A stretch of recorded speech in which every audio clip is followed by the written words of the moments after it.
Welcome back to Anna's KidTube, and today we're going to be doing a new video, so are you ready? So guys, don't forget to subscribe and like my videos, so thanks, and let's get right into the video.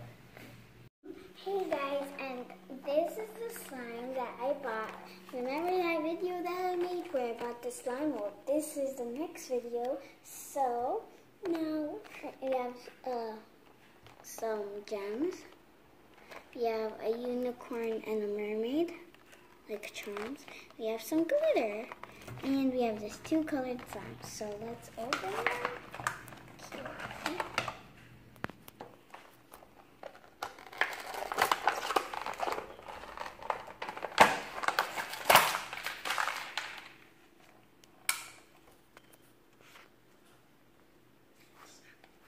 Okay, so now I'm gonna make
choice choosing the slime because it's not really stretch here and it's really rippy. So maybe next time I think Slimy Goop is because I did a video last time and I was making a Slimy Goop slime and it turned out horrible. So if you see Slimy Goop, don't buy it because those slimes I think they're really old, and yeah, so I think I'll get another slime to my next video. So subscribe, like, and hit that doorbell. Bye!